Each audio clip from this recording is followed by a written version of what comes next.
Recording in progress.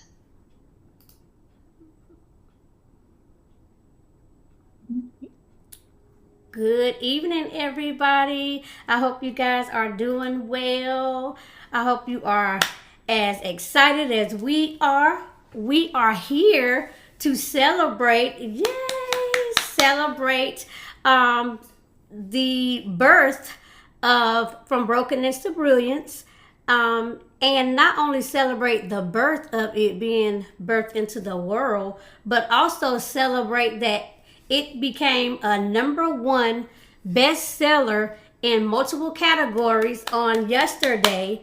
And we also had international sales. So, at that being said, these are the phenomenal women. We're missing a couple of authors, but they are a part of the project as well. But these are the international #1 best-selling authors of the book collaboration From Brokenness to Brilliance. Right now, we are going to kick this celebration off. Congratulations, ladies. Again, I know y'all are probably tired of me saying that, but I just want to let you guys know how proud I am, but not even me, but how proud God is for you moving in the call that He placed on the inside of you. So thank you, thank you, thank you. Congratulations. I am going to turn it over to our moderator for the evening, which is my beautiful niece. Shania, you can take it from here. Alrighty, well, hello, good evening. As Dr. Wofford already said, welcome to the special gathering of brilliance, purpose, and just powerful storytelling or testimonies. And I'm truly honored to be here today as we dive into From Brokenness to Brilliance. So, this book isn't just a collection of testimonies. It's a movement, it's raw, it's real, and it's healing. So today we're sitting down with the phenomenal women behind the scenes and behind the pages, and each of them has turned their pain into purpose and found brilliance through brokenness, and I can't wait to hear from them.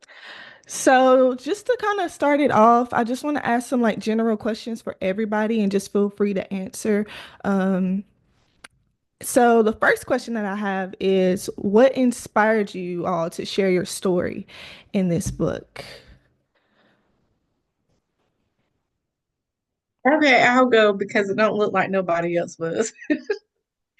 So what inspired me to share my story is because when I looked back over my life and um being at what I went through, suffering in silence, it's a lot of people out there that's suffering in silence. And I knew if I get my story out, that will help people know that if I made it through what I went through, they too can make it through and they not alone.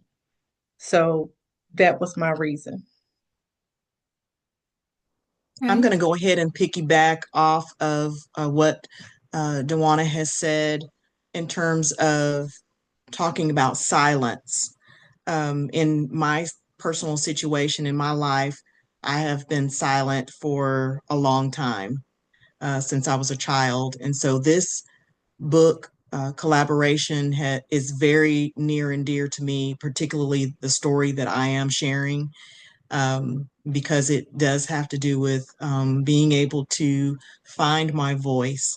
So it is perfect for me, God ordained, and I am grateful to be a part of this project.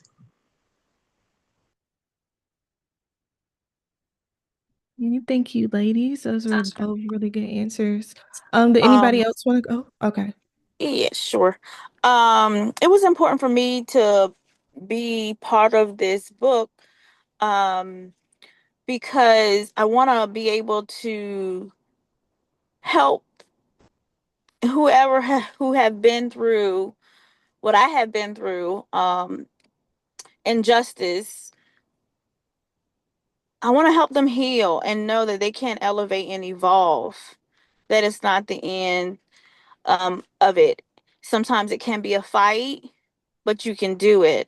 So I wanted to show them just a piece of somebody that have been through it all through the judiciary system, from, facing 20 years and all kinds of things on, hey, now look at me. I was able to heal. I was able to process. I was able to elevate. I was able, most importantly, to help other people.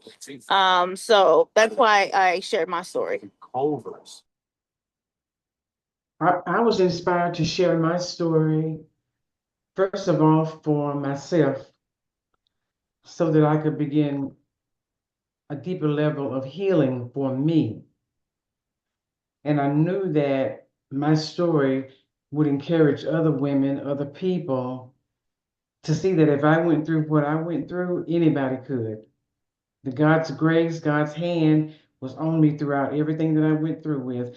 So, first of all, it was for me to be healed, delivered, and transformed.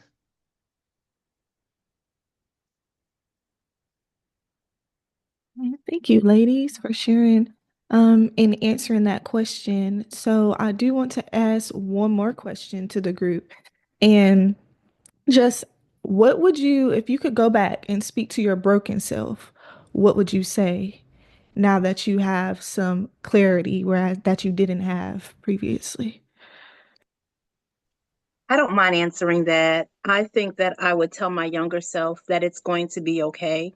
I think that sometimes we, in the moment, especially as a young child, we don't know what the next day looks like, and we go through um, a lot of emotions. But I think reassuring my younger self that you're going to survive this and you're going to come out stronger and you're going to come out better is what I would tell my younger self. And just embrace whatever it is that feels uncomfortable, but you will be okay.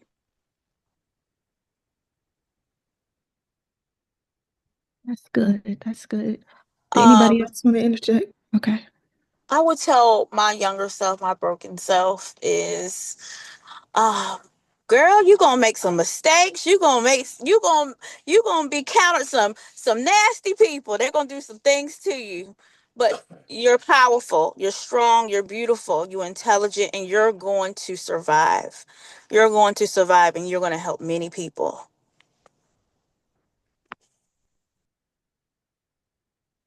I would tell my younger self that you matter. You do have a voice. You are important. You are wonderful. And you will learn how to love people like God loves them.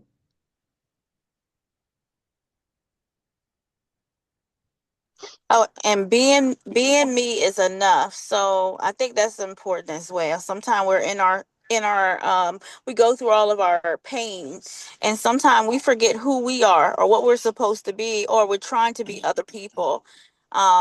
So I would definitely say being me is enough.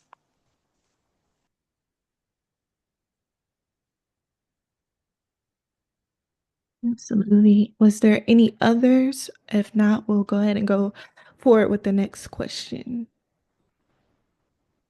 Okay. So I do want to start diving into the chapters a bit. So we're gonna start with the breaking point, Miss Marcy Jessup. So your chapter was deeply personal and touching on inner struggles that many keep hitting. So let's talk a little bit about that. Um, what moment truly felt like your breaking point, and how did you find the strength to move forward? Wow. 2024, February 2024, when we moved from one city in North Carolina to another city, that was my awakening. That I was I was broken. I did not realize all of the years of pain and struggle that I had experienced. I'm getting emotional now. Had caught up with me like it did. And so the Lord had to move me from another city, my family, praise the Lord, so that He could heal me, my emotions, psychologically, because I was a broken woman of God.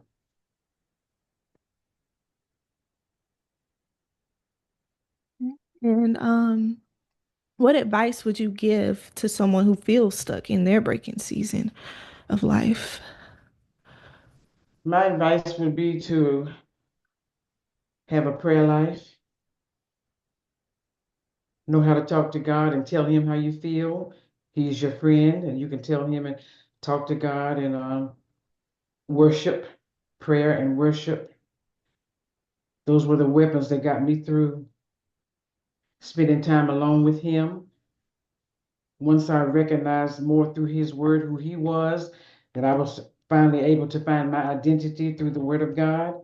So I would say go to God first, because sometimes we don't have a mentor in the flesh, a person to go to. So go to God first, and he will definitely see you through. Absolutely. Thank you for sharing.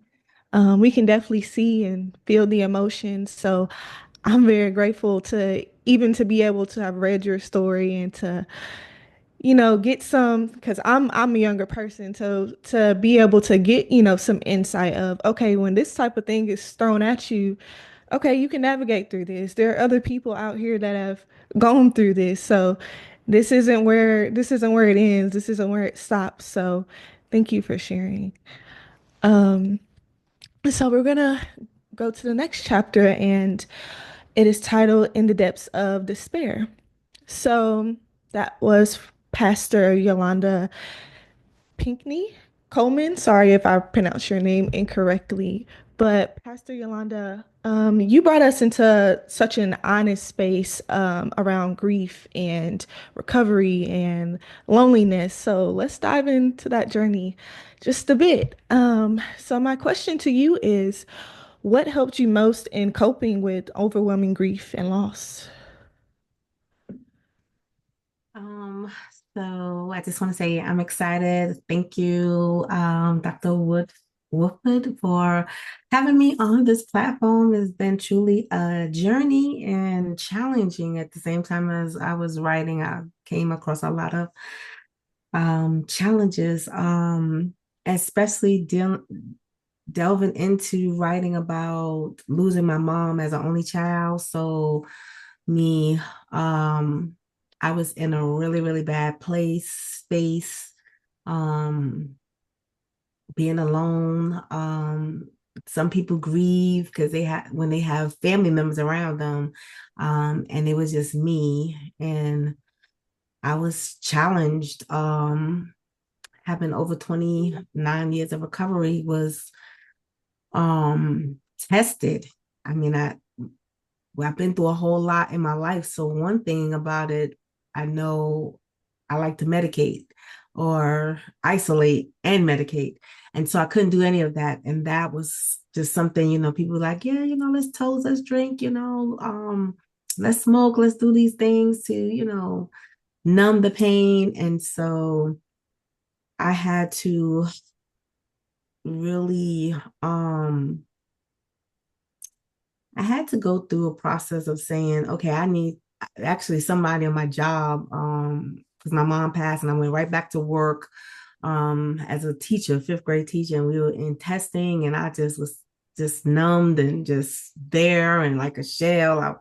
I wasn't even teaching, and I just would be like, okay, just open your computer, just do whatever, just sit there. So a coworker said, you really can benefit from counseling, grief counseling. I was like, I don't know, like I've been dealing with this, and so I've finally admitted to myself, like, you really need to get grief counseling. And so I did. And I think that was the best thing that I could have done for myself. It really helped. I went through all the stages, and every time I talked to her, I was in one of the stages. I was angry. I was in denial. I never got into acceptance until this year, and I'm still at.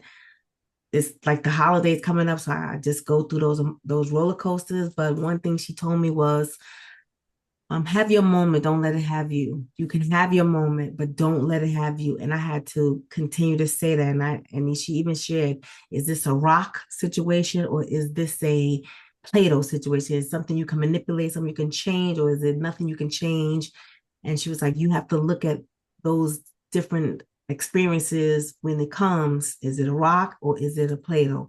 And when you feel like you want to cry, cry. If you feel like you want to scream, scream.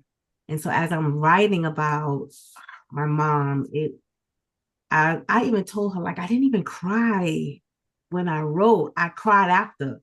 And then when I even bought my own copy and I was reading it, I was like, oh my God, I couldn't even read it. I just was like, I can't right now. I think I need to talk to her first and say, it's out.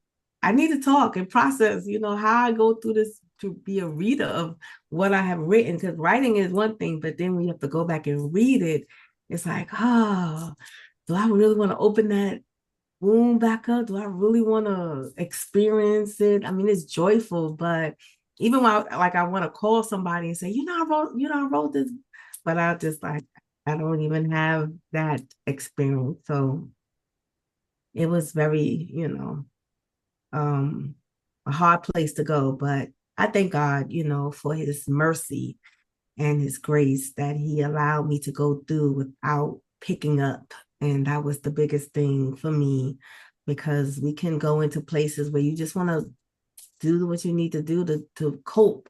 And I had to really pull those tools out that I got from years ago and started to use them and apply them. Like, we think it's over, but it's never over. This is a life experience that you have to go through, especially for people who may not have experienced addiction as I have. So I'm just grateful for the opportunity to share my testimony or my story about how to navigate through dark places and coping with grief. And thank you. Thank you. Yes, it's really powerful, and especially with grief and addiction and just all of the things just coming and trying to push you on the left, push you on the right, push you on the front, the back, just everywhere. And just to be able to have the courage to get back up again, and not only get back up again, but share your story with others so that they can get back up again and they can find purpose and passion within their pain. That's big. And, sometimes when we feel weak, we're still strong. And even in our own situations, there's still people that are looking, and there's still people that will look at your life and be like, you know what? God did it for her. He can do it for me. So, with you telling your testimony, I just want to say thank you for having the strength and the courage to be able to do that. Because not everybody, is able to. And sometimes the ones that aren't able to look to the ones that are out here testifying and are out here reaching out to help pick them back up. So thank you. Okay. So let's go to Beyond the Verdict, Dr. Wright. So your story covered many layers, um, motherhood, trauma, finding benediction, and let's just talk about that transformation. Um, so how did becoming a mother shape your sense of identity and purpose? Well, I was a teen mom. So, and of course, we don't always plan to be a teen mom. I didn't, but it happened. Um, but it helped me. I had to grow up a whole lot. I had to grow up pretty fast. Um, so I think she helped me quite a bit. She probably kept me out of some trouble there in my teenage years. Because I had to just focus on her. It was her and I. So I think that was part of it. Um, I think the next layer to it is, something that I didn't see coming, with her father. So I remember my grandmother used to always tell me, make sure before you have children or, be intimate with someone, one, we need to be married. Two, research them. You don't want to be having children by everybody. Get to know who you're with, And sometimes when we're young, we're out here lifing, and we're not worried about any of that stuff there. In my case, I definitely should have listened, um, because something that turned into be somebody who, we were childhood sweethearts. We had children together, had a whole life plan. Um, then it turns out that, hey, that wasn't going to happen, and now I'm facing over 20 years incarceration for a crime I didn't commit.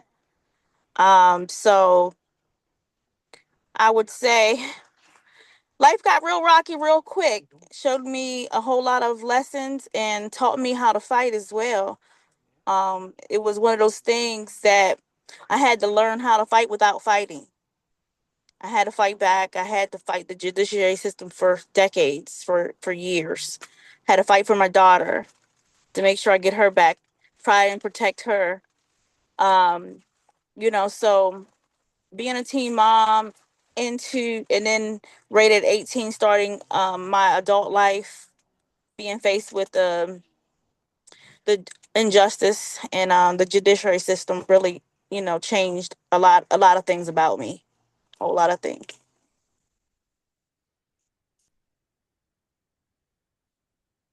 That's all very powerful, and thank you for sharing that. Especially with, as I've already said, me being a younger person myself, I definitely salute really all of the teen moms or the younger moms. I'm 24 and I can't imagine. So I'm really grateful to my own mom just because, I know it takes a lot of strength to be able to be out here not only worrying about yourself, especially being young and all of the things that come with just learning, and then also caring for another person and just making sure that, they have a different path than you had, or just, we always want our family to have a better, better path or a better way. So thank you for Yeah. sharing that. And then I'm sorry, go ahead. Yeah, definitely. You want your kids to have a better life than what you have. So in my life journey as a teen mom, it's been a lot of quick curves. I was 19 with 3 children, so I had to make certain decisions. It just was no way around it because you make this decision on how you're gonna take care of your babies. Um, Unfortunately for me, I had some other things that came up and with it that ended up getting my daughter taken away and everything else. So I had to learn how to fight real quick. So I had to learn, a whole lot of stuff at once. It can be very complicated to a young mom. So it's I think everything happens for a reason. I used to be angry about it, but everything happens for a reason. And sometimes you're down on yourself and you feel like, hey, I'm not worthy. I'm not worthy of love. I'm not, you know, worthy of, am I worthy of love? Do I have what it takes to even love someone else after going through all of that? A whole lot of mixed feelings from, perspective of being in any type of relationship, even with your children. So it taught me a lot, taught me a whole lot.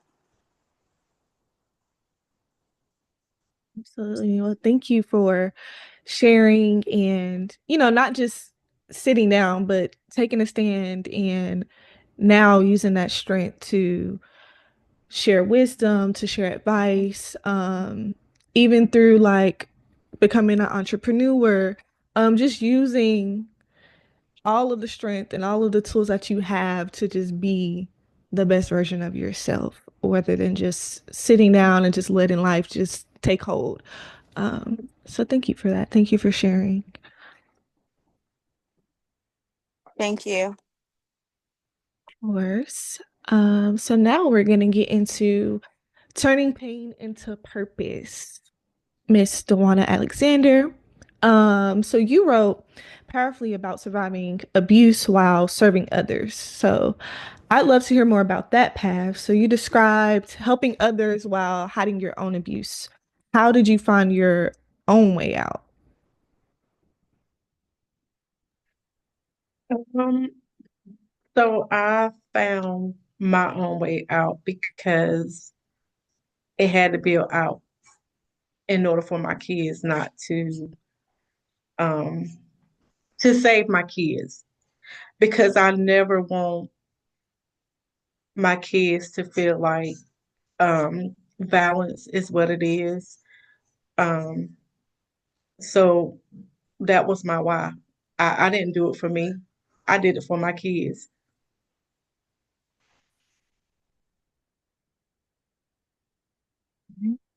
And How has your trauma informed your work as a coach and a mental health advocate? Oh, self-experience is the best experience. It's nothing I can say that I read in the book because it was my life. So, what I went through, it's easy for me to pull somebody else out. Even though my story is not their story, but pain is pain. So that's all I can say. I mean, it's my life. Nothing I read. It's what I know. For sure. Well, personally, I say thank you because you are my mom. So for you to say you did what you did for me and my brother, I say thank you. For not just sitting back and throwing in a towel. Because a lot of things, kids, we just don't know. And we don't need to know. And sometimes we do need to be shielded and protected. So thank you. And thank you for sharing your story because I'm sure there are other moms out there, unfortunately, who may be going through a similar situation.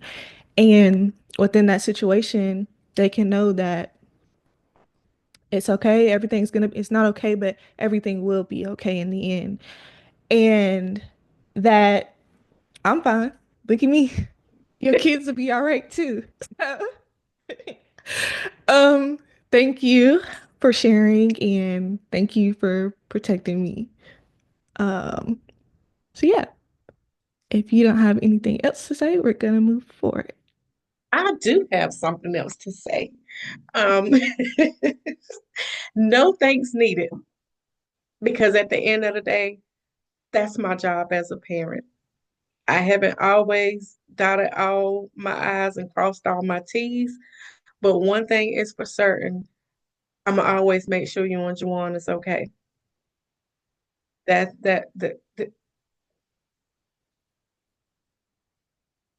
I don't want to cry, but you have to do what you have to do for your kids, no matter what it takes. And me being by myself,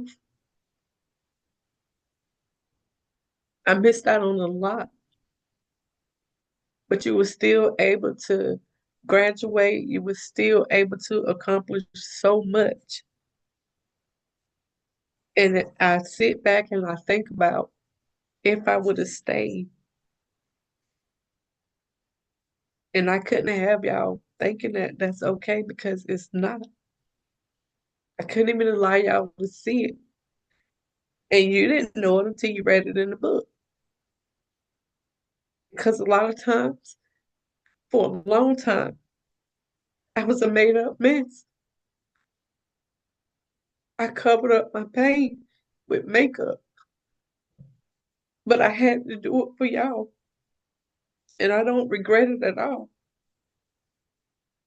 So it's no thanks needed because that's what I'm supposed to do.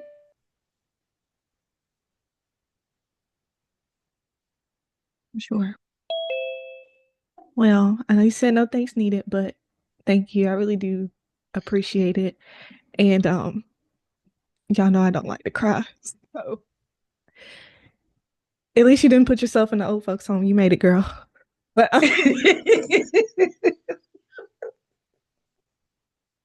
love you and thank you. Shania, You too.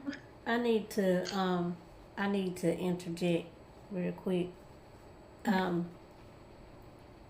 Because I want to explain my emotion right now. And it's from just sitting here listening to all the stories so far. Now, I'm listening to them tell their stories, but I've read all of them multiple times.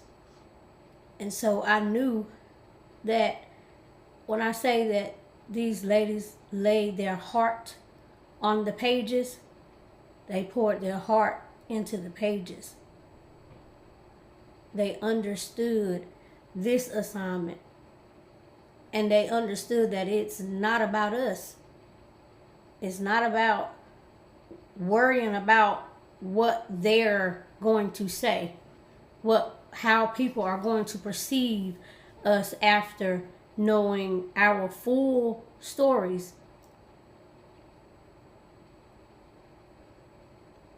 They wanted to help somebody else. And it's evident as we sit here, and I'm sitting here and I'm looking at them and I'm listening to them share about what they wrote in their chapters. And then to hear my sister verbally speak about her experience being a big sister, that breaks my heart, because I didn't even know until it was over. So when she say she put the makeup on and masked it, she did. She deserved an Oscar for the performance that she put on, because she had everybody food. Didn't know. But then this is the other part of that. When I first learned about her abuse, I wore guilt, because that's my little sister. And that's my niece and my nephew. And why didn't I know? Like, why didn't I know? Even if she never said a word, why didn't I know? Well, life was life for me. And that's just real. That's what it was. And I'm almost positive I've never asked my sister this, and I don't have to because I know her. I'm almost positive she did not say nothing to me because she was worried about what I was already dealing with in my household. And her being the person that she is, she's not going to put anything else on me. In her mind, I'm pretty sure she's like, I'm not going to tell her because she got Taylor, she got David, she over there, she trying to take care of him, she taking care of this, she taking care of that. So she didn't say nothing to nobody. And on the other hand, she also probably knew that the outcome wasn't going to be good, because in all transparency, I was not saved. The Lord had not found me yet. Or, well, he found me. I just hadn't accepted him into my life yet. So, yeah, the outcome would have been bad. I'm sorry, I just needed to share that. Well, out of the three of us, I know I'm not on this book, but the last one, and I just, even though we've kind of all had our share of things to go on, I do think that, as somebody already said, everything does happen for a reason, and just for us to be able to, still be together as a family to make a difference is important and means a lot. Yeah. Yeah. Yeah. I agree with that. It's a blessing, especially, from us all being family through blood, right? We are definitely breaking chains, generational chains.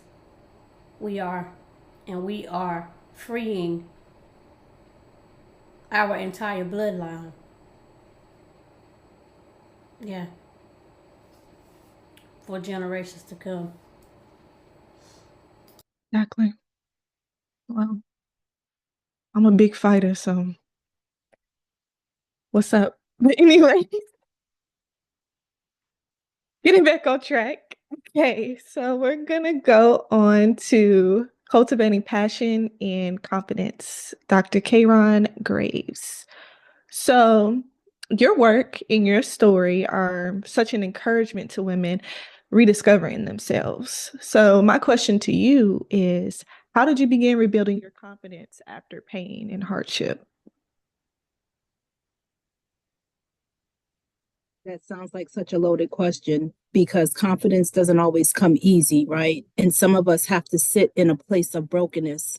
And it's not that it's brokenness overnight, it's years of that, right? And so I had to go through, or I went through a period where I finally realized that I had lost who I was. All of the things that I had done throughout my life, it didn't matter.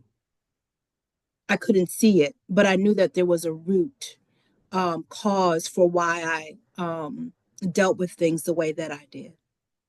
And so it took me being at my lowest point to recognize that that's not where I needed to stay and that there was something greater in me.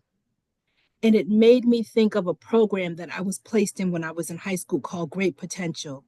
And Great Potential was for those kids that were bad, they were so, they were kids that were on the cusp of maybe they can be college material, maybe they weren't going to be college material, maybe they had, what it took to excel or be something in life. That was kind of how I grew up in New York. And so it took me replaying some of those things in my mind to realize that there could be, or that I was capable of more. And so I embraced that. And when I finally was able to embrace who I truly was and stop trying to impress people for who I felt they wanted me to be, that's when the change started to occur. Good. And personally, I see a bit of myself in you when it comes to your career and even what you were saying within high school, like the ones labeled as being bad or ain't gonna never be nothing and all of that. I work as an RBT, which is a behavior therapist. So I work with children who have autism one-on-one. And I know a lot of the times people, they look sideways, they don't understand, they want to walk away or they run away. And just being able to work with them and just help them throughout their journey, that just kind of ties me into my question of in what ways does your career in child welfare and education help shape your healing? Because in a way, when you're helping others, it's kind of healing a part of you as well. And you're absolutely right about that. I think that my career has forced me to deal with things that I suppressed for years because in my line of work, we come across things every day. Any kind of abuse you think of, I have to deal with. And so it was when I had to confront cases that kind of looked like what I grew up in that I realized, this doesn't make me feel too good. This, I can relate to this. And when I found that I was relating more to some of the families that I was dealing with because of my own lived experiences, is what made me put my heart into my work even more because I was determined that I was going to make a difference for other children, for other families, when I felt that no one did that for me at that time. So I felt that it only helped me to grow. That's good. That's good. Well, thank you. Thank you for sharing. Thank you for even doing your job and not just only doing your job, but like you said, really putting your heart into it because that matters. Because you can definitely tell, like, I've been in the schools, I've worked with children. You can definitely tell the ones that just come just to get the check. But when you're a kid and you're in school, it matters. That's shaping you into the adult that you're going to become. So, thank you for helping shape these children into better adults as they're growing and they're learning, because you definitely need that guidance, especially when you are a kid and you don't know what to do, you don't know what questions to ask, you don't really know how to advocate for yourself as best you can. So thank you for that, because we definitely need more people like you in the schools and in the career that you are in, and helping children the way that you are, and just really being genuine and loving within the job, because love covers all. So we definitely need more of that. So thank you. You're welcome. And I just want to say one thing is that one thing that I realized is that there was no difference between me and the families that I was serving. The only difference was I didn't have a report. The only difference was I didn't have a piece of paper with someone knocking at my door. But very well, there were days when I was pushed to that limit where it very well could have been on the other side. So when I approach people and I deal with people, I deal with them from a place of transparency because I understand. And so you're welcome. You. Okay, so that was good. Um, so we're gonna move to from silence to significance. So, Miss Carol Andrews King, your story about reclaiming your voice and stepping into boldness resonated with me, as I'm sure it resonates with others. So, you talk about silence as both being protective and painful. So, how did you reclaim your voice within it being a little bit of both? Ooh, I feel like I could talk all night about this subject. It is really interesting to be able to try to navigate through both. Um, I have to admit that it's taking the Lord to help me to be able to navigate through those, both of those things. To, because we hear people say that silence is golden, and yet there are times when silence is really not a good thing. If you have behaviors where you are suppressing your voice for whatever those reasons are, um, it can be a problem, because one of the main problems is if your voice is attached to the things that you're supposed to be doing in life and you don't know how to speak up, or you are, I'm going to say, bullied into not speaking up, or whatever the case may be, then it makes it very challenging to try to uh, walk in boldness, or even understand how important it is that you have a voice, to know that you have a voice, and then know how to use it. So, still very tricky. And I think that's probably it in a nutshell. Absolutely. I agree with that for sure. And then, what would you say to someone that still feels voiceless or overlooked? There are a lot of things, honestly, that I could say, um, because, first of all, like several of you have already said, it's the journey continues. Just because I've written this chapter doesn't mean that I still don't have these same experiences. So it, I have a relationship with the Lord, and He is the one that's helped me to even recognize that I was silent. He has allowed me to experience the feeling of the layers being peeled back. And it really has taken the power of the Lord to show me how to walk in boldness, so because I know the Lord, that's all I know to tell people, that in order to be able to walk in the boldness and come out of the silence, I mean, I'm going to say you need to know the Lord. You need to know him because he is your help. He is my help, and he is constantly working on me every day to be able to push forward. He brings, you need to have people in your life that will speak into your life, because sometimes people see the potential in you that you don't see.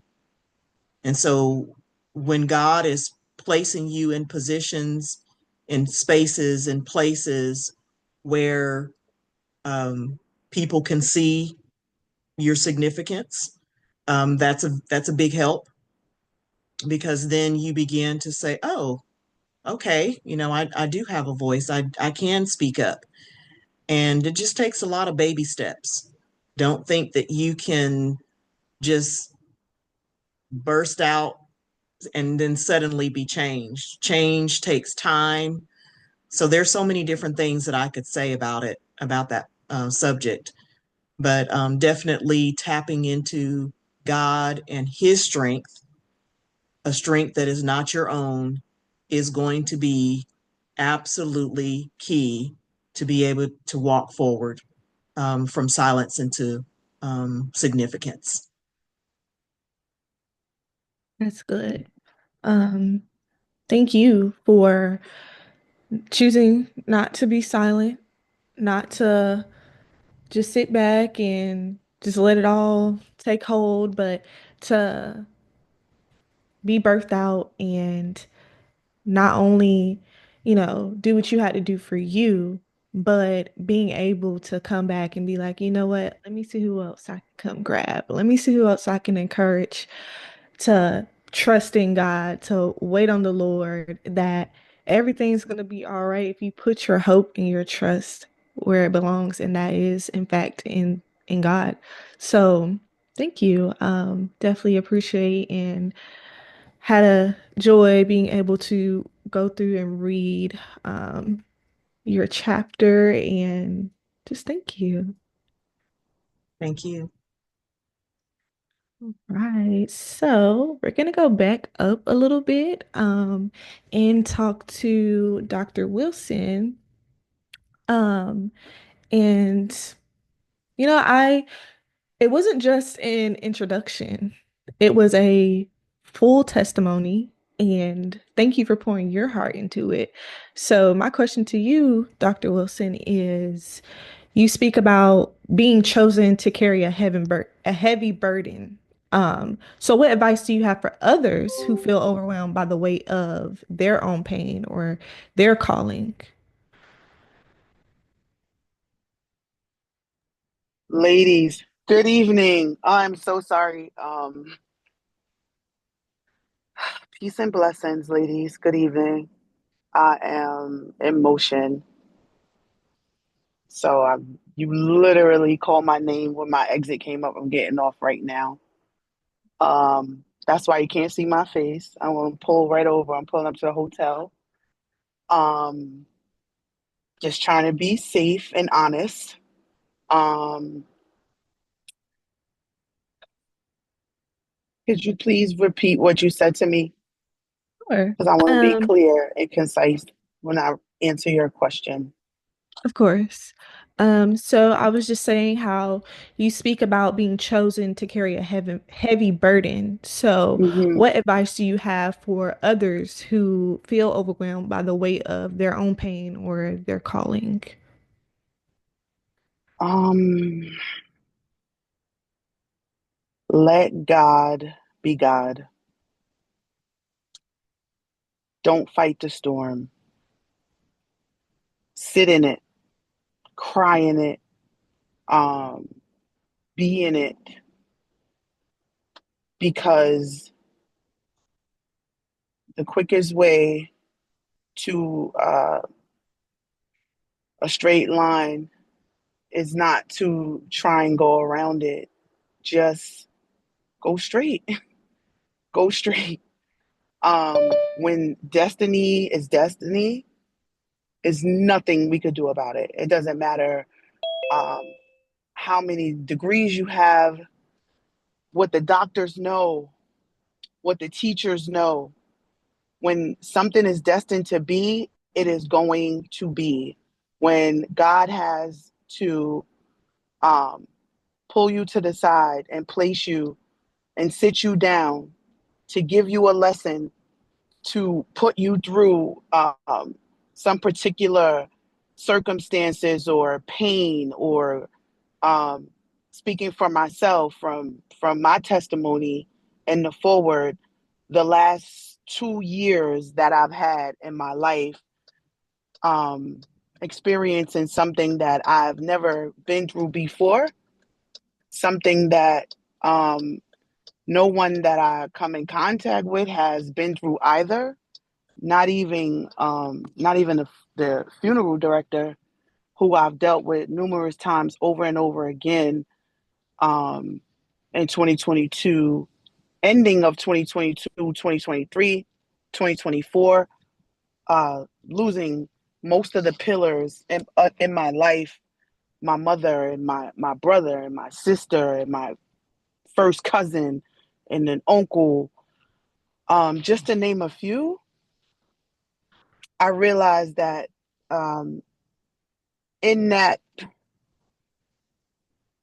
reality, at that current time, I was going through what I was going through. I'm parked now. I'm coming on camera. Um, Going through what I was going through, that I was chosen. I was chosen. You ladies can see me now. Can y'all see me now? You see me? Ma'am, we can see you. Okay. Um, I just pulled up to the hotel. So I was chosen. God had chosen me to go through that time, those deaths, to lose my pillars, to create something in me that I didn't even know was in me. I didn't even know that, you know, I was that strong until I knew I had no other choice but to be strong. Realizing that sometimes we are the village. And when I say we, I mean us as individuals. We are the village. Um, I know it's cliche to say, build your village and you have other people who are there for you, and family members and friends and people you grew up with and all these different things, but nothing will expose the place that people have in your life like crisis. When we go through crisis and we experience things that, I mean, you don't even know how you're going to come up out of this. You don't know if you're going to make it out alive. You don't know what's going to happen. You don't know what is happening. Why is this happening? Like, where am I? Is this a dream? Is this my reality? Losing my husband, starting with him 7 years ago, and then my mother. And my mother was like expected, because she had been ill for so many years. So it was almost like a sense of peace, knowing that she didn't have to suffer anymore. But after she passed away, it's like she just began taking everybody with her. And these weren't like people who were sick. This wasn't like somebody you had an opportunity to give your goodbyes to. These people were just randomly dying, like heart attacks and um unexpected deaths. My cousin, same age as me, we first cousins, sister cousins. She died 3 weeks after my mother. Last time I saw her was my mother's funeral. She passed away New Year's Eve at a party, choked on something. So it was like every 3 to 6 weeks, someone in my family was passing away over the last 2 years. And then when I thought that it was time to come up for air, my brother had a heart attack. And I didn't realize that he was telling me he wasn't strong enough to deal with my mother's death. So he didn't come to the service and he wasn't present.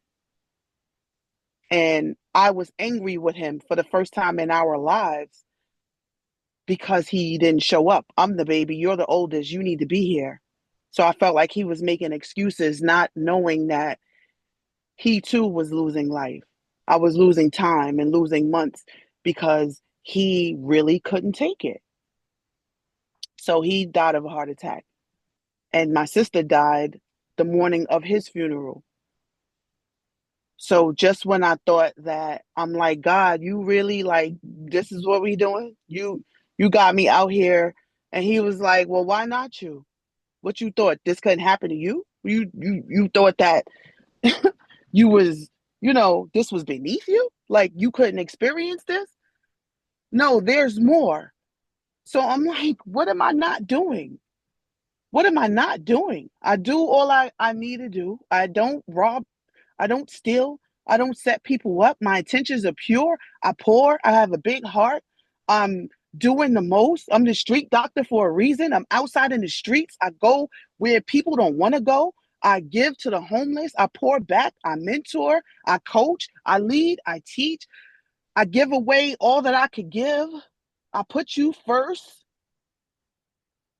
How are you going to do this to me? It's like no one talks about the PTSD associated with losing this many people, because there's a fear. When my phone rings, sometimes I'm scared to answer it. If you text me a certain way and I feel like you calling me about it, it's an emergency or somebody passed away, then I may not pick up,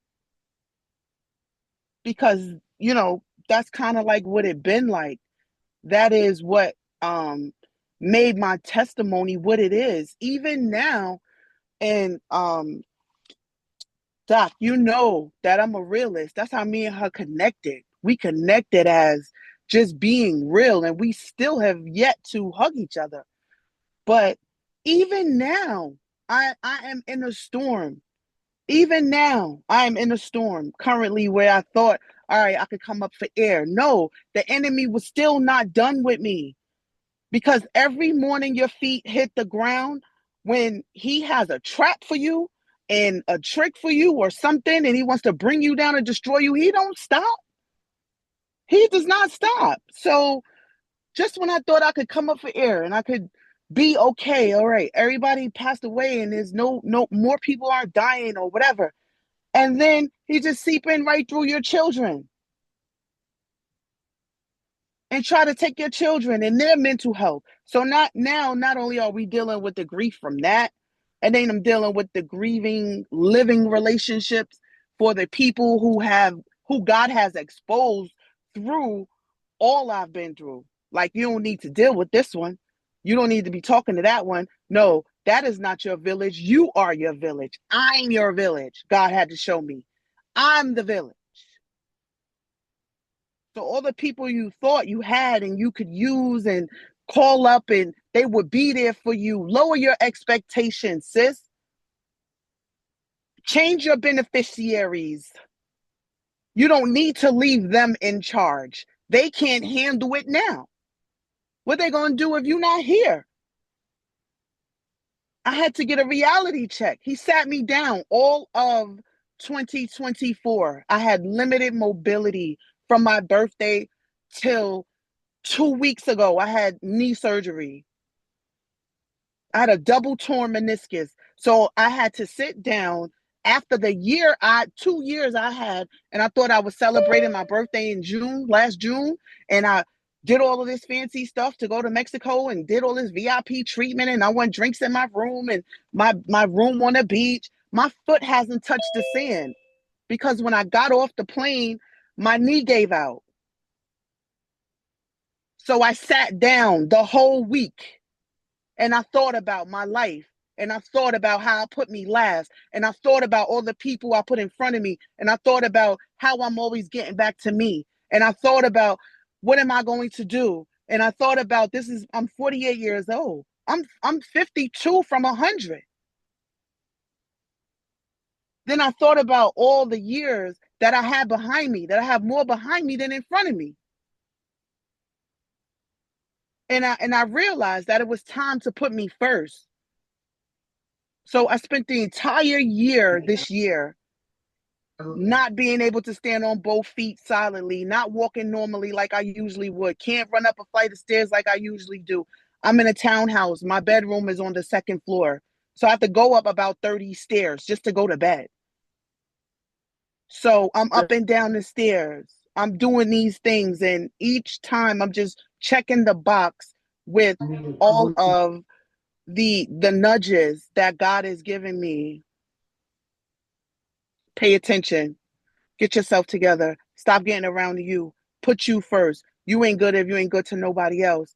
You're not above this. You're not better than that. You going through this because I'm building you up for something. You got to pull more people out. You think you going out, you talking to homeless people and people who passed away and lost their husbands and lost their family members. No, I got a bigger assignment for you. So he put me in jail with killers, babies that are shooters.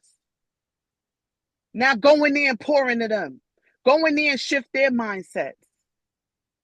Go in there and show them that I'm real and that their life is not over.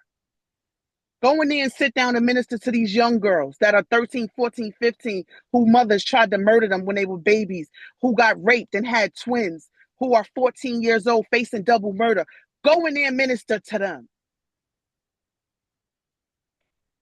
While you still trying to get your son off the street at 15. When I tell you brokenness to brilliance, I don't even feel like I deserve this. And I'm being so honest. I'm being so honest with you ladies. I don't know y'all. Past the connection that Dr. Lashonda has made for us. But this is divine appointment. And this is my truth. So when I say like, I apologize because I'm still healing. I still have stitches in my knee. I still have to show up for myself. I have to show up for my assignment. And in the midst of me healing, the enemy got my 15-year-old son by his ankle. By his ankles. So I left the prison. I'm on lockdown all day. No phone. And I'm texting Doc like I'm trying to get on and I'll be in touch with you. And I'm sorry if you ladies have not seen my face in the last 2 Zooms, because this is what was happening. I was having my surgery, got out of my surgery. And the moment I went under the knife, the devil went under his tricks with my son. So while I'm trying to heal, God is showing me that I can't even rely on nobody else and can't nobody do nothing to make the decisions only I can make while I got my feet up. So I sacrificed myself like mothers would do. And if we got a limp, we going to be there. And that's what I did. And I'm here. I've been in the prison all day today, ministering to these kids all week. I'm here. And I just want to tell you, ladies, I'm so grateful to meet you. I can't wait to meet you in person. I'm a realist. I wear my heart on my sleeve. I wear my truth on my sleeve. And it is crucial out here. Like, we really have to reevaluate who we thought we needed in our moments of crisis. And if you haven't been there, God will sit you down one day when he's ready and show you all you got is me. Stop relying on these people. Put your faith in me. I was so broken the other night, I cried myself to sleep because we're human and we get in the flesh. And although we know that God is everything and we can't have faith and fear, sometimes the enemy will seep in and we start fearing like we don't know God got us. God got you all this time. He gonna have you, girl. He got you, girl. And he got us. And I hope I answered your question. I think I did. Definitely did. You answered the question and you added some more that was very noteworthy, I would say, because it was good.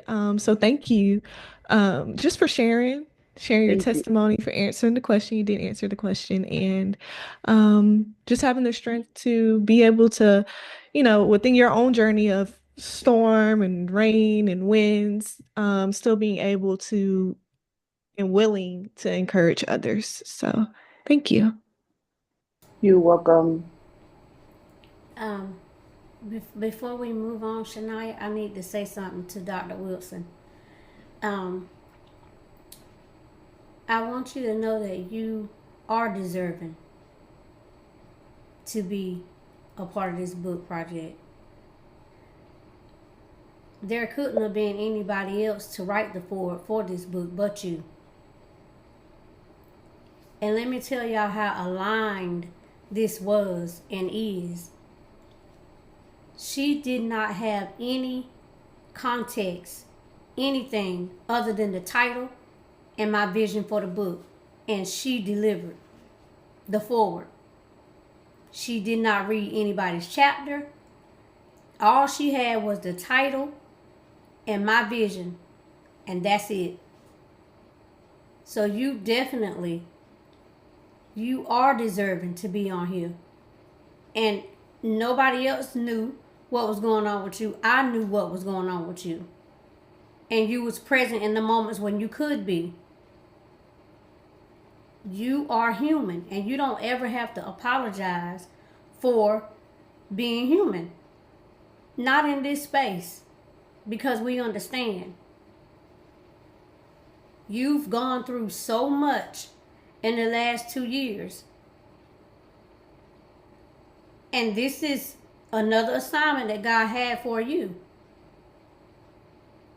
But it fits you perfectly. Because the same way you've been dealing with grief and loss and all those other challenges that the enemy has thrown your way, somebody else has. And what you put in the forward and what you're saying tonight is going to help pull the next person out. It's going to give them hope. And I always told you from the day that we met virtually, we've never met in person, but years, it's been years, and we've been connected ever since. When you call me, I got you. And you say, Doc, when you need me, I got you. And that's how it's been. So I thank you for mustering up the strength to write the foreword. I thank you for your yes, because I know what it took for you to do it. But again, this wasn't me, Lashonda, or Doc asking you. This was, you're the person that God put in my spirit, in my mind, in my heart to do the foreword. So thank you. You're welcome.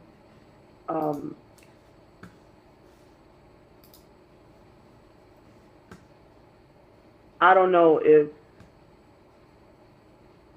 any of the ladies ever been here, but just know that your story is going to free another woman. It's going to free her. It will unshackle her. And when we hold our truth, I believe that we do a disservice to the women behind us. It's like closing a door in their face. Yeah. But many have come and few are chosen. Yes. So the fact that you all took the first step to share your story, you don't know who you are going to heal. You don't know who you're going to pull out. And when I tell you, ladies, I'm going through my healing process, I'm choosy about what I do. I knew this was right. I didn't know how the outcome would be. But I said, okay, yes. But paint the pages. I am going through my healing journey. I am hurt, broken, raw. but I refuse to lay down and die. Yeah. And that is what you see. This is all I could be. It's me. Yeah. I love you. I love you too. Yeah. Thank you again. And just to piggyback, off of what Dr. Wofford has already said, um, I do think it's easy for us in times of despair to ask, why me? But also, we have to remember on the other hand, when things are going good or when things are going well, we also, should try not to ask that same question of why me, because why not you? Go through, if you can go through struggles and hardship, then why can't you also reap the benefits of staying on the course? So I challenge everybody that in those situations where it's like, okay, hold on, this is a blessing. Don't sit up there talking about why me? Why not? I mean, you earned the stripes to have whatever it is. So, you know, just wanted to throw that out there before we move on. Um, but yes, thank you again for sharing and for your time.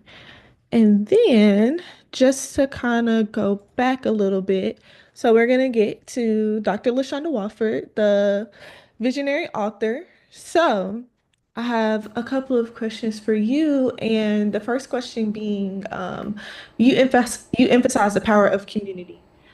So what did community look like for you? I'm sorry, you said what did community look like for me? Yeah. Um, yeah, so community for me looked like genuine people, right? Genuine people. People who prayed for me when I didn't have the words to pray for myself. People that just stopped in, dropped by to lay eyes on me to say, make sure that I was okay and not just singing that I was okay. Community for me is people who say, if you need anything, let me know, and really mean it. Not just, a lot of times we've all had someone tell us, I'm here for you. If you need me, call me. But then when you call, they're really not there. And so I was blessed enough to have a community around me who really, truly did hold me up and cover me in every way when I did not have the words, I did not have the strength, I just did not have the capacity, emotionally, spiritually, physically, to do any of it. And so that's what community looked like for me. And that is why community is so important to me. The right community. Let me say that. The right community. Um,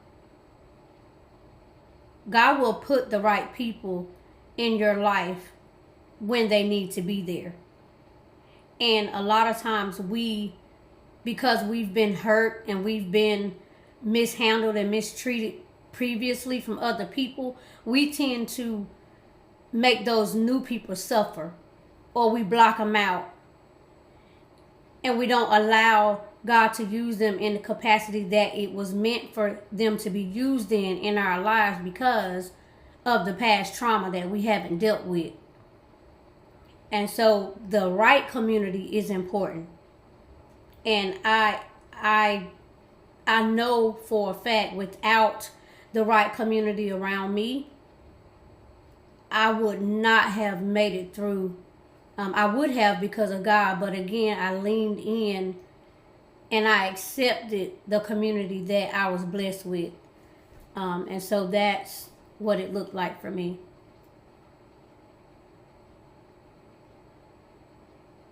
Thank you for that. And then my other question was, what inspired you to bring this group of women together for this book project? Um,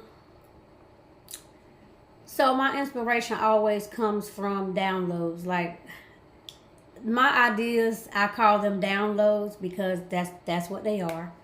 And so God gave me the download, the vision, and then my passion behind that is like we've all, as you've heard, just bits and pieces of our stories. We all have been in a broken place, but I want to show people that there is purpose in our pain, and that right there in the midst of our brokenness is where God goes to bat for us. He goes to work for us more than ever before in that broken place, because now I have your attention.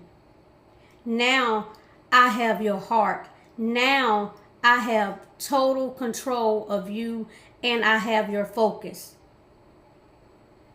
And so when we're in that broken place, that's where he can come in and get rid of everything that's not supposed to be there and replenish with the things of him, the things that are supposed to be there.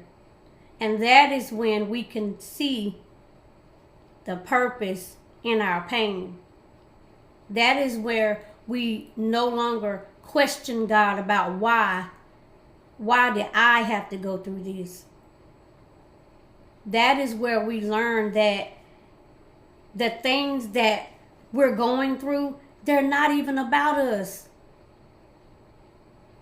We're just the vessels that God chose to use for certain situations.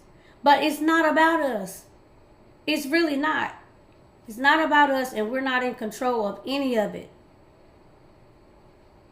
We go through things God allows us to go through so that we come out better on the other side. And so that we now, when we look at someone else who's going through what we've gone through, we have compassion. We have sympathy and empathy. And we're able to say, hey, look, I'm going to be there for you, and I'm going to give you what I didn't have when I went through. And we can make they don't have to hit as many bumps in their path as we did. We've already hit the bumps.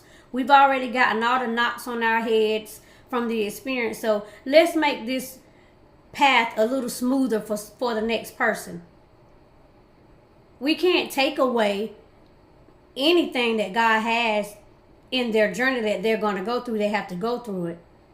But we can help them get through it easier. We can be a support. We can be community for them.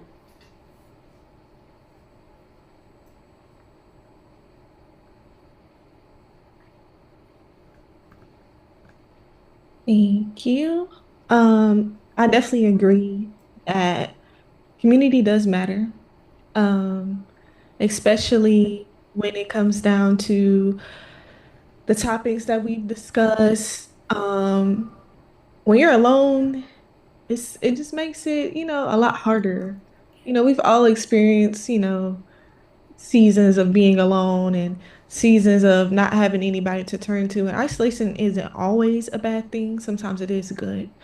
But being able to pick up the phone and be able to call somebody and be like, hey, I have this going on, and knowing that they can empathize with you, that they can understand, that they can speak life into you, that they're willing to go through whatever journey that you're on with you. Like, okay, let's suit up, let's go. Having people that know how to fight, because you don't want to be in a fight with people that don't know how to fight, because now everybody about to get beat up. So That's right. having that type of community where, it's dependable. It's maybe one day I might be weak, but I know I got some more fighters behind That's me. right. So That's right. I definitely agree that community is absolutely important. Yes. And thank you for making this happen, this being a vision that, you work with God, and it becoming something powerful and becoming a movement, and not just something, just to be doing, but That's something to right. actually have and make a difference. So thank you for sharing and for bringing us together. Of course, like I said, with the help of God. Um, So yeah, thank you. And then if nobody else has any other questions or comments, then There's some comments in the okay. chat. Let me see. Okay. Carol, I'm grateful for the ordained assignment of that title, the chapter topics, and all the life experience that have brought us all together. I am too. Dr. Wilson, amen. I feel so blessed. I've done 5 anthologies. This was God ordained. Oh, thank you so much. Miss Carol, glory to God. I'm so glad you're with us. Your story inspires me. What is this? Like being in a refiner's fire. That's right. Dr. Wilson said, congratulations, ladies.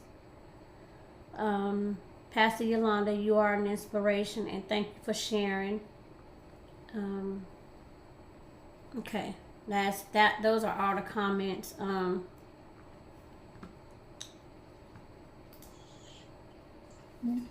Well, thank you all for your honesty, your bravery, your brilliance. This space that we shared today is sacred because all the stories, the sisterhood, and the strength that each of you brought to our audience, just thank you for witnessing and holding this space with us. And then just to be reminded that your story matters, your healing matters. Um, Especially within our community, I know like healing is almost like you cursing somebody out, but it's really it matters and it's important and it's nothing wrong with healing. It's absolutely not even anything wrong with if you want to go do some therapy. There's nothing wrong with that.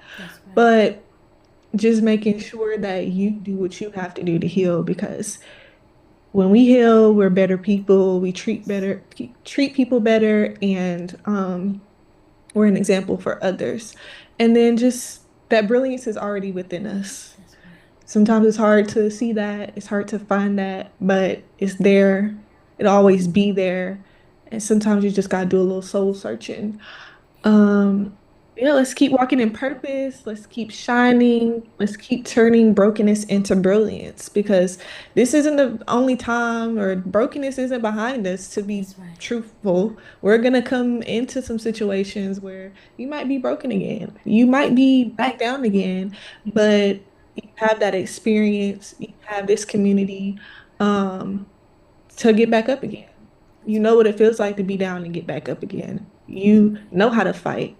So when it gets hard, get back up again and go back and find that brilliance that you have on the inside of you.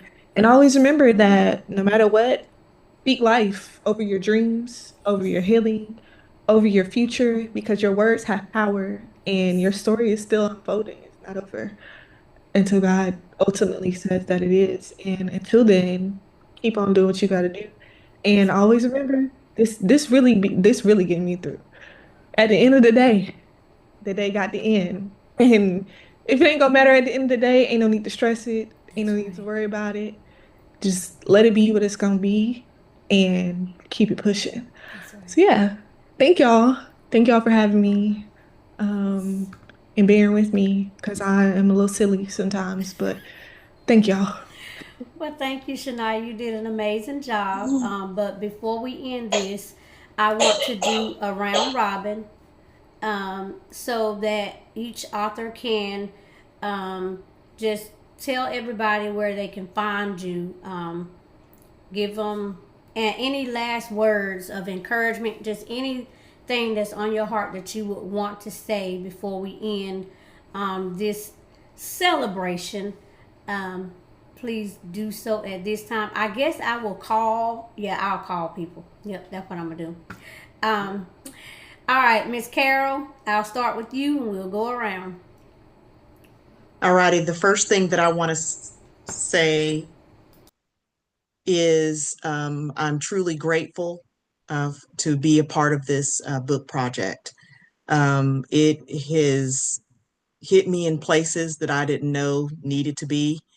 So I give God all the glory. What I would like to say to someone is um, when you connect with God, and if you are a person who is struggling with your silence, just know that when the enemy is dealing with you in a situation like that, that means that you have something that he's trying to keep you from saying. So just trust yourself, trust God, and walk in the things that he would have you to walk in. I am with the Wellsprings Enterprise, but people can find me on Facebook and Instagram as well as LinkedIn at Carol Andrews King. And I just thank you, Dr. Lashonda, for your obedience that has catapulted all of us into our obedience as well. Thank you so much for this opportunity. You are so welcome. Thank you for your yes. Dewana, you're next. Well, first, I'd like to say thank you to my amazing daughter. Shania, you was absolutely amazing. I am so proud of you. The questions near about knocked me out of this chair, honey. Um, but yeah, I'm proud of you. Um, and then to my big little sister, thank you for this amazing opportunity. And all the glory, it goes to God because He used each one of us to turn our brokenness into brilliance. And our story is not in vain. Our story is still being written. So no matter what people say, no matter what they think, it's our truth. We're going to stand on it. We already learned from it. And we're just going to keep moving forward and don't worry about nothing else because this too shall pass. The mountain was big, but we moved it. Yes. How can people connect with you? Yeah. My name, Dewana Alexander, or my business page, Lady Chanel Coaching and Consulting. Chanel is with an S, not a C. Okay. Thank you. Thank you for your yes. Dr. Wilson.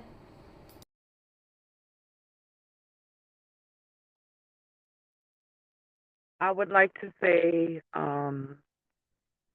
again, thank you for being obedient to the call and, you know, reaching out to me, having me be a part of this amazing piece. As I said in the chat, I have been a part of at least 5 anthologies.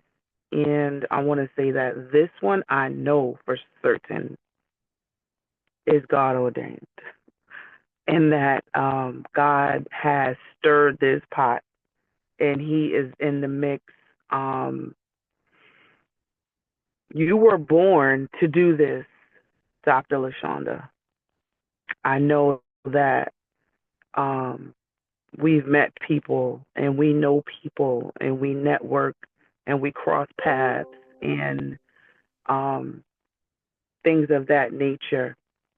And sometimes we meet people who merely introduce us to ourselves. And just from you, from inception till now, just seeing you owning your lane and walking in it and mastering this. Like I told you on the first Zoom we all did, this is not that. This is not what the others are doing. This is your calling, one of them.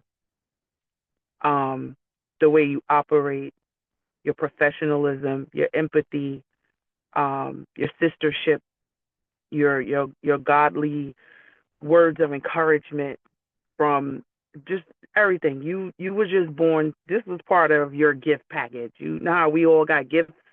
This is one of yours, and this was for you. You were definitely born to do this. Um, I just want to say thank you for being you, for the way you do this, and all of the women that come in contact with you, that are in your path, that have the ability to work with you. You guys are blessed to work with her. Um, you remind me of myself. We just selfless. We operate with integrity. We're honest. We're real. We're not paper chasers. Um, we're not doing this because we doing it for the cause. So I just wanted to get that out of the way and salute you as a sister, and God's daughter, one of God's daughters. Thank you for just being authentic and not fooling people and robbing them and putting on this facade like you're just doing it to do it. No, you're doing it because you're really doing this.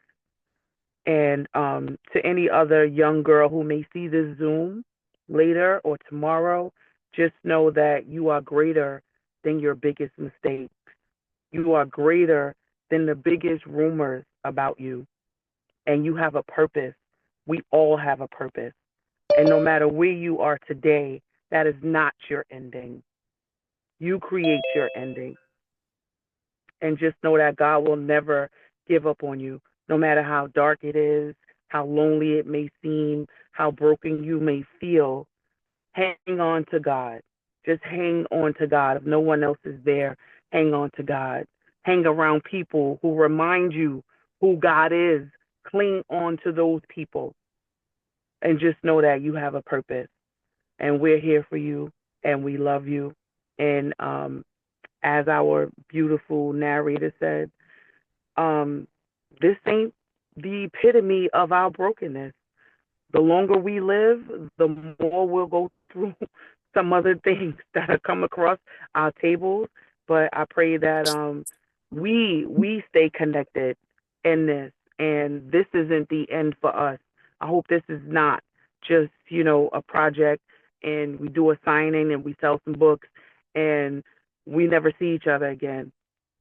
I really hope that this is the beginning. I'm not going to say hope. I feel that this is the beginning of something new that God is doing. So God bless you to my other sisters. And congratulations again, ladies. Yeah. Thank you. Thank you for your yes. How can people connect with you? Oh yeah, I forgot. And you could connect with me. I'm on Facebook at Dr. Wilson. I'm on TikTok, Original Street Doctor. Instagram, Original Street Doctor. Noon Jewels, if you want motivational jewels or videos or quotes, inspiration. NOONJEWELS_.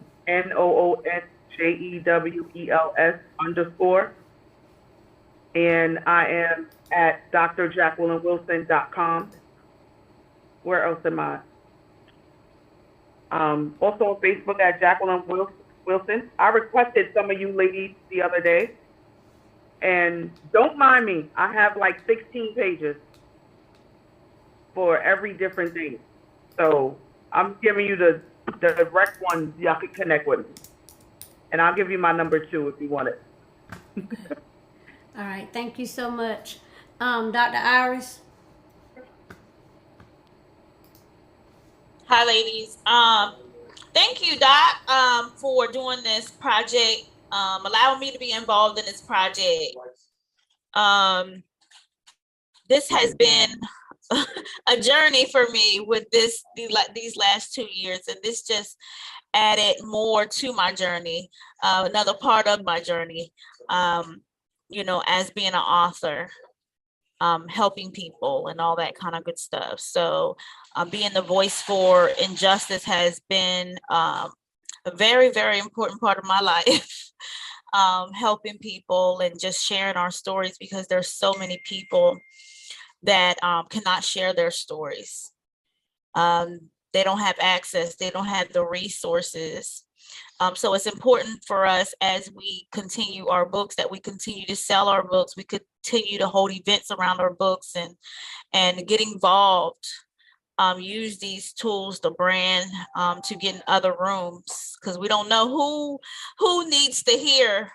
You know, we want greater impact. We want greater impact, and we don't know who needs to hear it.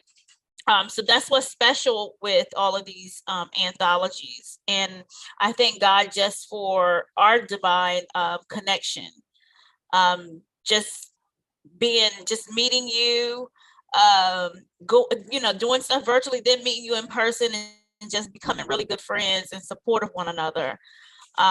It's very powerful. So sometimes I think as women, we don't see how powerful that really is when you find really good people, really good women, and really good Black women to be a support to one another, where we're growing and building and we helping each other, and it's all love.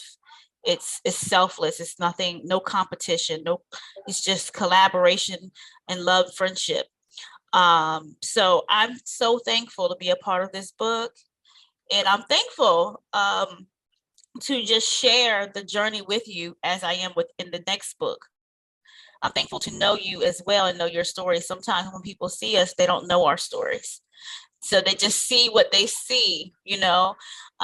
So we would never guess what we had to be, you know, what we had to overcome.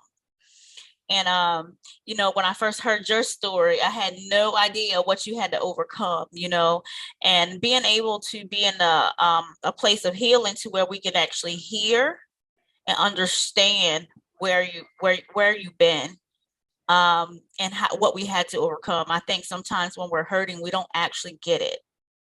So I thank God for healing, and I thank God for peace. I thank God for elevation and power, and whoever, you know, one thing I love about anthologies is that all of us are elevated, and we're going in different rooms and we're able to share these stories in each and every room.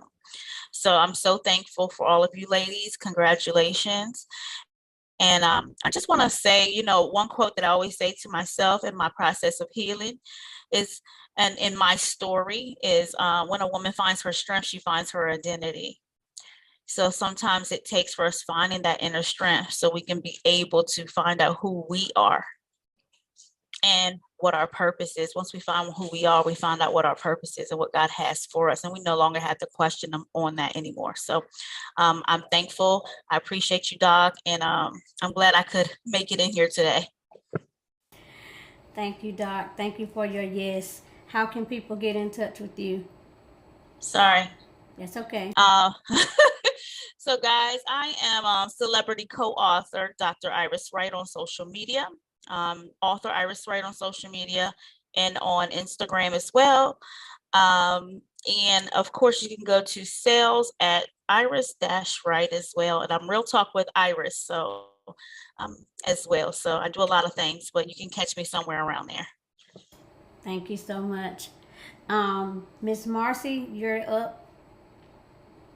Any last words you want to share? Yes, can you hear me okay? Yes, ma'am, we can hear you. Would like to. My computer froze. I don't know what happened. But anyway, I'm on my phone. Okay. I'll say that I am very grateful and thankful for being a part of this movement. And I thank God for connecting me with Dr. Wofford and the other ladies. And this has been a journey for me of healing. And as I always say, the journey continues, the healing continues, and God is going to do through all of us to be a part of a group of people that lift up one another, encourage one another, and there for one another, and pray for one another. I just love being a part of it. So to God.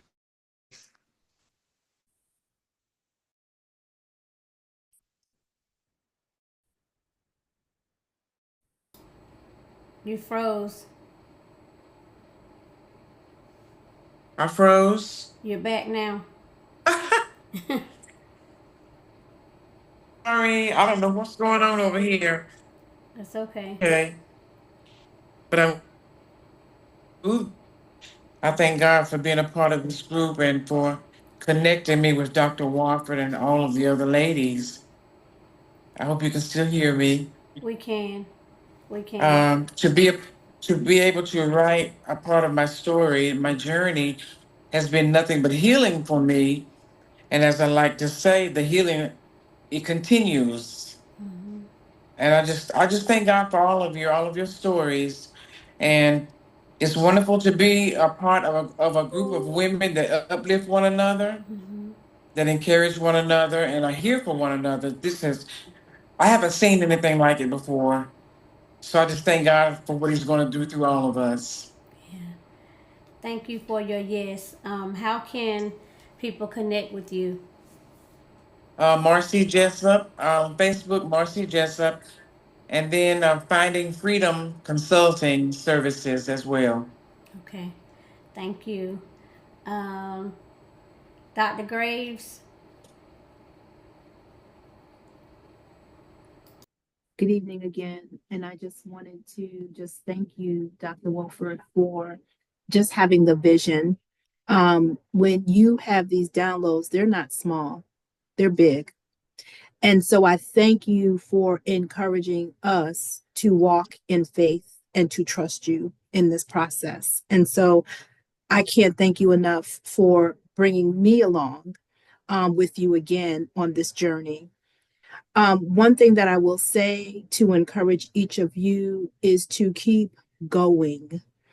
At times it gets hard, at times it gets rough, at times we question our why. But you keep going, because as you keep going, we continue to grow. And as we continue to grow, we glow.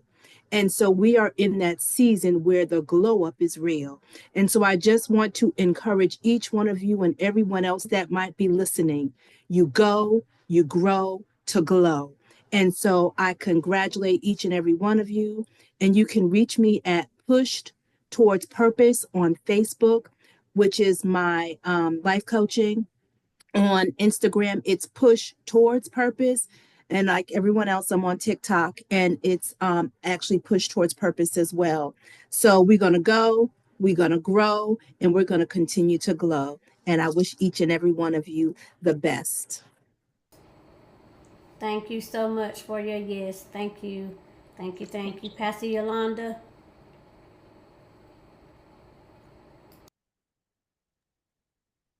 Yes. This has been amazing. Just listen, oh my God. I was just, whew, she had messed me all up down there. When you think that you are the only one going through something and you hear somebody else, you be like, wow, like, and they're still standing. It's amazing. Thank you so much for allowing me to be a part of this. As to I've been a part of an anthology that just was snatched off the bookshelves, and I was not trusting anybody else to write another story or be a part of an anthology after pouring out money and being disappointed. And I lost my mother, and I was writing at that time. So I'm grateful for you, for your patience, your kindness, your push. Even when I was like, no, I'm just ready to get out of this. I just don't want to do no more. I don't care.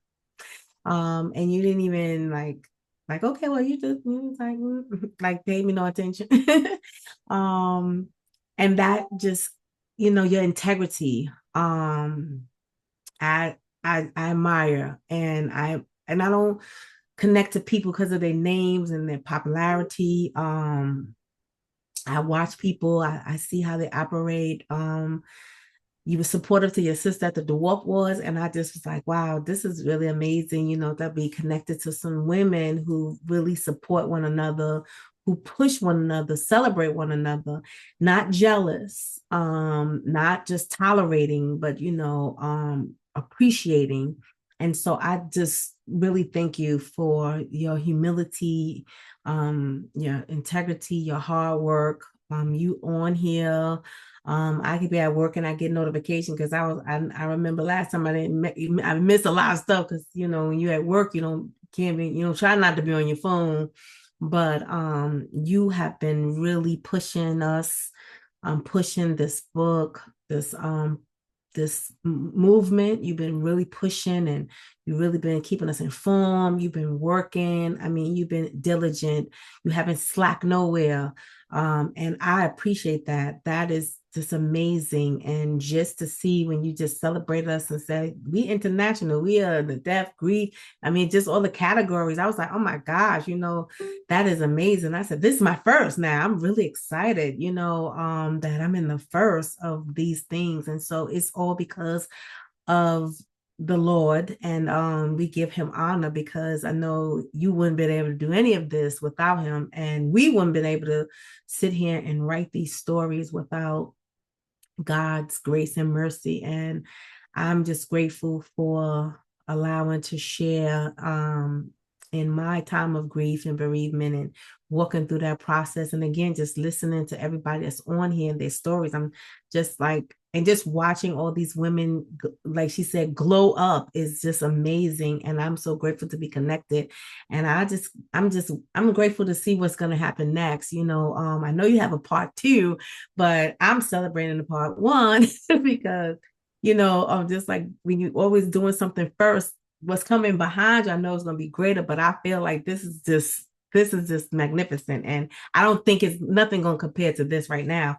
But I just wish you all the best in all your endeavors and all the things that you're doing. And even when you continue for part 2 of this next volume, I know it's going to be greater women on there that's going to share. And like you said, national, we already international, so it's going to be just all over the world. And it's just people just going to be touched by just different things, and seeing all of us enduring and finding purpose and passion in our pain.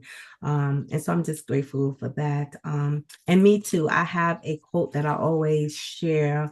One of my shirts always, this is my recovery shirt. I tell people, be stronger than your excuses, because I know I have a lot. I can give an explanation, but I have to take that to myself, to be stronger than my excuses. I can't say, well, I can't do it. It's not me. I don't have it, just the things that some of my excuses be. I have to be stronger. But one thing I realized today is that I never give up, because great things take time. And so as we are going through our process of transformation, we can't give up, because great things are going to take time. So you can connect with me on Facebook. I'm Pastor Yolanda MP Coleman, as well as Instagram. I have an office page on where I can't wait to share my this collaboration. Author Yolanda MP Coleman. I have Be Unique Boutiques. I design shirts, and I'm already thinking about how this book cover look on a shirt. And I'm also in Faith Mentoring Services, because I do have a nonprofit organization for young adults, young adolescents, dealing with recovery and different things. And you also can find me on Restoration Assemblies Outreach Ministries. That is my ministry. My husband and I, we are both pastors, and that is our church ministry. We do services online at 9 a.m. on Sundays and at 7 p.m. on Friday nights. So if you want to join in. And I'm also on TikTok, but I don't even know what that is, because I've got that for when I was teaching. So I got to go back and look at that. But those are the places you can connect with me. And I just look forward to connecting with each and every one of you. And God bless you. Thank you so much. Thank you for your yes. Miss Carol?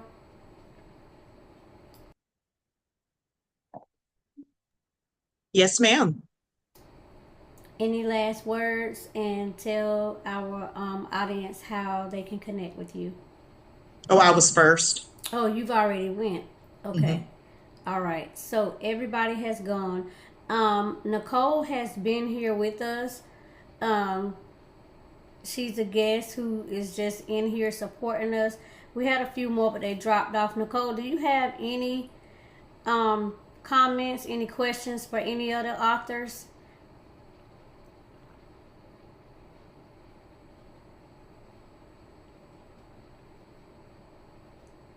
I'm gonna take that as a no. Um, okay, so ladies, we're going to get ready to wrap this up. Thank you all for your yes. Thank you for trusting the process. Um, Congratulations again. You will hear me say that over and over. Congratulations. Thank you, Shania. Thank you so much. You did an amazing job. I asked her and she said, sure, absolutely. What do I have to do?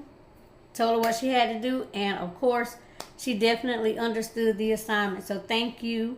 Do you have any last words that you would like to say, Shania, before we end? Um, I don't believe so. Just thank you to you all, just for having me on here and sharing your stories. Um, yeah, I don't really necessarily think I need to be found, but if anybody needed to for whatever reason, Yes. my name is Shania Fawcett. Um, I do have a couple of like GFX things, like working with animations and video editing, stuff like that. So that's also Nashe Studios. And yeah, take pictures, edit pictures. I do a lot, but it's not the point. So yeah, you could just pretty much find me under Shania Fawcett on pretty much anything. All right. All right, ladies. All right. Thank you so much. We are going to wrap this celebration up. Listen, before we go, ladies, I need for everybody to come off mute because y'all been kind of quiet. This is a celebration. We need to come off mute and we need to celebrate. I need to hear some clapping, some woohooing or something.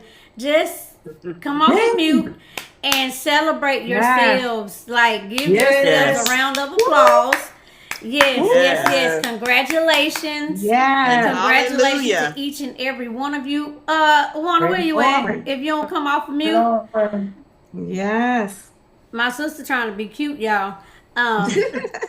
But she trying to be cute. But anyway, yeah, I just wanted y'all been quiet. I just want y'all to just celebrate yourself. Be in the moment. Be in the moment. Go ahead and update your bios. Well, for your first timers, go ahead and update your bios. But the rest of us, we already know to do that. So go ahead and update it. If you need help updating any of it, just let me know. And yeah, continue to, don't let this be the last time people hear about the book and your story. Continue to build from here.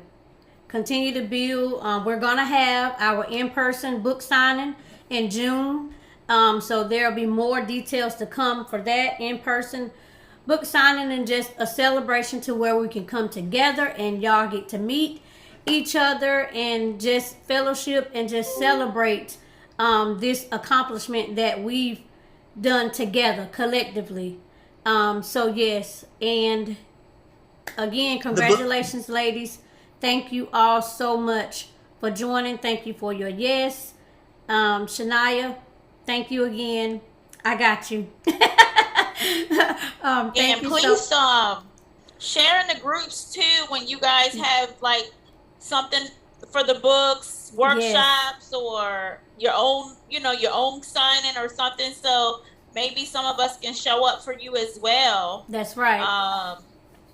So just don't forget that you can do that and be creative when selling your books and getting things out there, getting in those rooms. Don't be nervous about that either. Don't focus on what everybody else has to say. You go on the journey that God has given you, That's right. and have aligned you with. That's right. So I want to say that because a lot of us are doing these books, whether they're anthologies or solo books, and a lot of people are really not selling them. They're not made to sit on the shelf. We're not being impactful if people are not reading.